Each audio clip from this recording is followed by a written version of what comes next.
करने से फ़ायदा नहीं है। क्या मौक़िफ़ है? मौक़िफ़ जब बताया हमने, ये ज़ालिमाना हमला है, इसको रुकना चाहिए और हमारी हुकूमत जो है उसको और तेज़ी से काम करने की ज़रूरत है। और अब तक जो नुकसान हुआ है वहाँ हमारे स्टूडेंट्स का, उसके लिए भी हुकूमत को चाहिए कि वो सरकार की तरफ से भी कहा जा रहा है, बीजेपी के लोग भी कह रहे हैं कि प्रधानमंत्री से पूछ कर गए थे क्या ये लोग पढ़ने? जी, प्रधानमंत्री से पूछ कर गए थे क्या ये लोग पढ़ने? हाँ, तो हो सकता है आगे ऐसा नज़्म भी बने कि हर आदमी जब भी कोई बाहर जाएगा तो पीएम साहब से पूछ के जाएगा। अच्छा, जो ये पर जमात इस्लामी हिंद बराबर तनकीद करती रही है कि आप यहीं इंफ्रास्ट्रक्चर पैदा कीजिए, यहीं इदारे बढ़ाइए, यहाँ पढ़ने का नज़्म कीजिए, एजुकेशन को यहाँ सस्ती कीजिए। बल्कि हम तो फ्री के लिए कहते हैं कि एजुकेशन फ्री होनी चाहिए यहाँ तलबा की और स्टूडेंट्स की, चाहे वो हायर एजुकेशन ही क्यों ना हो। स्टूडेंट जा रहे हैं सब मेडिकल। कि आपने ऑफलाइन प्रेस कॉन्फ्रेंस शुरू की है कई दिनों के बाद, कई महीनों के बाद, तो जो आपने किया है, जैसे उत्तर प्रदेश इलेक्शन, यूक्रेन का मामला उठाया है, इसमें सर क्या क्या चीज़ें हैं जो असल चीज़ें हैं उसको दर्शाते हैं? यूक्रेन का लेकर के खास तौर से आपने बात की है, तो क्यों आप लोग इतने नाराज़ हैं अभी सरकार के प्रोसेस से? हालांकि सरकार काफ़ी कोशिश कर रही है, ऑपरेशन गंगा चल रहा है, काफ़ी लोग यहाँ मुल्क में आए भी हैं।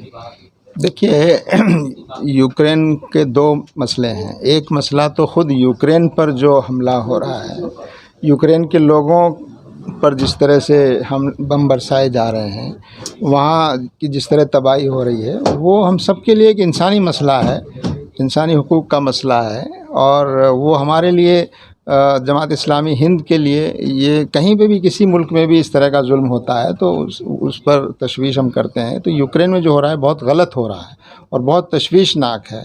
और इससे बड़ा अंदेशा ये है कि कहीं ये जंग अगर दूसरे इलाक़ों में और जगह पर फैलती है तो इसके असरात जो हैं वो पूरी दुनिया को और हमारे मुल्क को भी बर्दाश्त करने होंगे। दूसरी बात हमने ये कही है कि आज रूस ने एक छोटे मुल्क पर हमला किया है और इसी रूस ने अफ़गानिस्तान पर भी हमला किया था, कब्ज़ा किया था। और जो दूसरा खेमा है जो इसके मुखालिफ है, उन्होंने भी अफ़गानिस्तान को तबाह किया और इराक़ को तबाह किया और भी कई मुल्कों पर हमले किए। तो ये जो बड़ी ताकतों का आपस का जो टकराव है, उसमें जो छोटे जो मुल्क हैं उन पर जिस तरह जुल्म ज़्यादतियाँ होती हैं, ये बहुत अफसोसनाक है। और हम ये समझते हैं कि यूएनओ जैसे जो इदारे हैं वो आज तकरीबन बेअसर हो गए हैं। तो ये इंटरनेशनल सतह पर इदारों को और इस तरह के इदारों को रीऑर्गेनाइज़ करने की ज़रूरत है, ताकि इन बड़ी ताकतों के जो बड़े एम्बिशंस हैं और उसकी वजह से पूरी दुनिया में वायलेंस होती है, हमले होते हैं, जानी माली नुकसान होता है, उसको रोका जाना चाहिए। दूसरा जो मसला यूक्रेन से जुड़ा है वो हमारे मुल्क से मुताल्लिक है और वो ये कि हमारे मुल्क के कई हज़ार स्टूडेंट्स जो हैं यूक्रेन में तालीम हासिल कर रहे हैं। उनमें से कुछ लोगों को यकीनन लाया गया है, जो अच्छी बात है, लेकिन अभी भी एक बड़ी तादाद यूक्रेन में उसके कई शहरों में मौजूद है। और जो लोग मीडिया के ज़रिए और मुख्तलिफ़ ज़राए से अपील कर रहे हैं, मदद की, हेल्प की अपील कर रहे हैं, और उनकी तरफ से बराबर आ रहा है कि वो जिस हाल में रह रहे हैं, पानी नहीं है, बुनियादी सहूलियात नहीं है, आसपास बम गिर रहे हैं।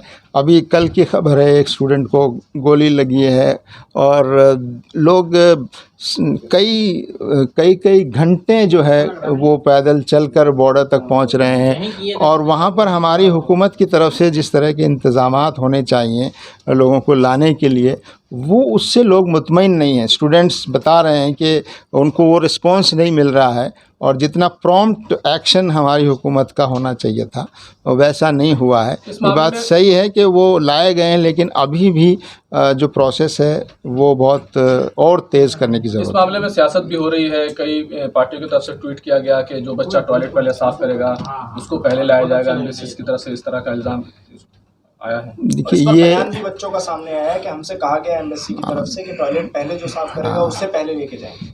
देखिए, आप हमसे ज़रा थोड़ा बड़ी बातें कीजिए, ये इस तरह की छोटी बातों में वक्त ज़ाया करने से फ़ायदा नहीं है। क्या मौक़िफ़ है? मौक़िफ़ जब बताया हमने, ये ज़ालिमाना हमला है, इसको रुकना चाहिए और हमारी हुकूमत जो है उसको और तेज़ी से काम करने की ज़रूरत है। और अब तक जो नुकसान हुआ है वहाँ हमारे स्टूडेंट्स का, उसके लिए भी हुकूमत को चाहिए कि वो सरकार की तरफ से तो ये कहा जा रहा है, बीजेपी के लोग भी कह रहे हैं कि प्रधानमंत्री से पूछ कर गए थे क्या ये लोग पढ़ने?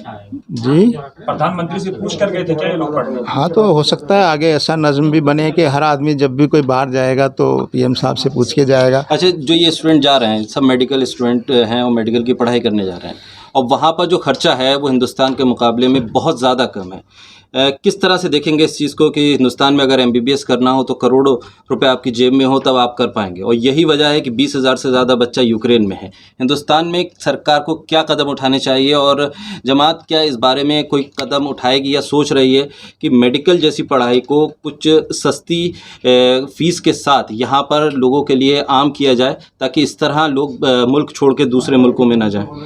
देखिए, ये एक दूसरा और बड़ा अहम मसला है जो आपने छेड़ा है, और ये तो इससे और भी मसले बहुत जुड़े हुए हैं, और हम जमात इस्लामी हिंद बराबर इसकी शिद्दत से मुखालफत करती रही है कि हुकूमत जो है वो एजुकेशन और हेल्थ के सेक्टर को से बरीउज़्ज़मा होकर और वो प्राइवेटाइजेशन की तरफ बढ़ रही है और प्राइवेट इदारों के हवाले उनको किया जा रहा है।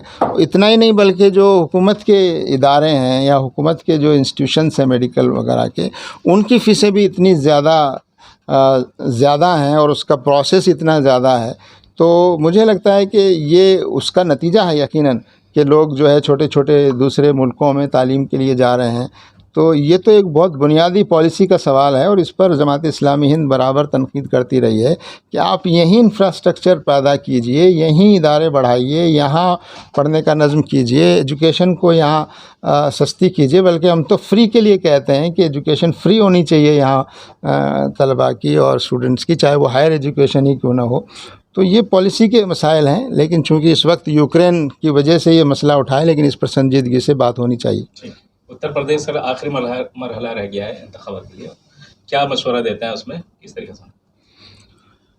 हमारा तो मशवरा सिर्फ उत्तर प्रदेश नहीं, जहाँ भी इलेक्शन अभी बाकी हैं और 5 रियासतों में इलेक्शन हुए हैं, और हमने तो यही मशवरा सबको दिया है, चाहे वो किसी भी कम्युनिटी के लोग हों, तमाम सिटीज़न्स को, कि ऐसे लोगों का इंतखाब कीजिए जो कॉन्स्टिट्यूशनल वैल्यूज़ को की हिफाजत कर सकते हों, जो संविधान की जो वैल्यूज़ हैं कि सबको बराबर समझा जाए, सबके साथ इंसाफ हो, फ्रेटर्निटी हो, और आज़ादी जो मज़हब की और दूसरी आज़ादियाँ जो दस्तूर में दी गई हैं उनकी हिफाजत करने वाले लोग हों। ऐसे लोग और ऐसी पार्टियां हों जो कम्युनल हार्मनी को बढ़ावा देती हों, भाईचारे को मजबूत कर रही हों, ऐसे लोगों को लाना चाहिए। और जो लोग जो लोग वाकई अच्छे किरदार के और करैक्टर के लोग हैं, ऐसे लोगों को तरजीह देनी चाहिए। तो ये मशवरा हम पहले भी देते रहे हैं और यहाँ भी हमने दिया है, और इस मशवरे की रोशनी में लोग अपने अपने दायरे में, अपने अपने कंस्टिट्यूंसी में जो मौजूद कैंडिडेट्स पार्टियां हैं उनके बारे में गौर व फिक्र करके फैसला करें। सरकार ने एक अच्छा फैसला लिया है इंजीनियर साहब कि नेशनल मेडिकल कमीशन की तरफ से कहा गया है कि जिन लोगों की इंटर्नशिप अधूरी रह गई थी, चाहे वो चाइना के हों या यूक्रेन के, उनको मौका पूरा दिया जाए। ठीक है, जो अच्छे फैसले हैं वो अच्छे ही कहे जाएंगे।